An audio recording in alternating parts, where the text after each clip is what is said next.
यह कहानी एक लालची मिठाई वाले की है, जो दिनपुर गांव में सोहन नाम का हलवाई रहता था। वह खूब बढ़िया और स्वादिष्ट मिठाइयाँ बनाने के लिए जाना जाता था। इसी वजह से उसकी दुकान पूरे गांव में मशहूर थी। पूरा गांव उसी की दुकान से मिठाई खरीदता था। वह और उसकी पत्नी मिलकर शुद्ध देसी घी में मिठाई बनाते थे। इससे मिठाइयाँ काफ़ी अच्छी और स्वादिष्ट बनती थीं। हर रोज शाम होते होते उसकी सारी मिठाइयाँ बिक जाती थीं और वह अच्छा मुनाफा भी कमा लेता था। मिठाइयों से जैसे ही आमदनी बढ़ने लगी, सोहन के मन में और पैसा कमाने का लालच आने लग गया। अपने इसी लालच के चलते उसे एक तरकीब सूझी। वह शहर गया और वहां से एक दो चुंबक के टुकड़े लेकर आ गया। उस टुकड़े को उसने अपने तराजू के नीचे लगा दिया। इसके बाद एक नया ग्राहक आया, जिसने सोहन के पास से 1 किलो जलेबी खरीदी। इस बार तराजू में चुंबक लगाने की वजह से सोहन को अधिक मुनाफा हुआ। उसने अपनी इस तरकीब के बारे में अपनी पत्नी को भी बताया, लेकिन उसकी पत्नी को सोहन की यह चालाकी अच्छी नहीं लगी।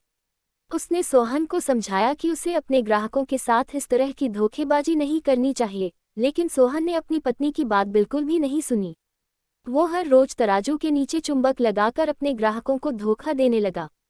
इससे उसका मुनाफा बढ़कर कई गुना अधिक हो गया। इससे सोहन को काफ़ी खुशी हुई। एक दिन सोहन की दुकान पर रवि नाम का एक नया लड़का आया। उसने सोहन से 2 किलो जलेबी खरीदी। सोहन ने इसे भी चुंबक लगे तराजू से तोलकर जलेबी दे दी। रवि ने जैसे ही जलेबी उठाए, उसे लगा कि जलेबी का वजन 2 किलो से कम है। उसने अपना शक दूर करने के लिए सोहन से दोबारा से जलेबी को तोलने के लिए कहा। रवि की बात सुनकर सोहन चिढ़ गया। उसने कहा, मेरे पास इतना फालतू समय नहीं है कि मैं बार बार तुम्हारी जलेबी ही तोलता रहूं। इतना कहकर उसने रवि को वहां से जाने के लिए कह दिया। सोहन मिठाई वाले की बात सुनने के बाद रवि जलेबी लेकर वहां से चला गया। वो एक दूसरी दुकान पर गया और वहां बैठे मिठाई वाले से अपनी जलेबी तोलने के लिए कहा। जब दूसरे दुकानदार ने जलेबी तोली, तो जलेबी सिर्फ 1.5 किलो ही निकली। अब उसका शक यकीन में बदल गया था। उसे पता चल गया कि सोहन मिठाई वाले के तराजू में कुछ गड़बड़ है।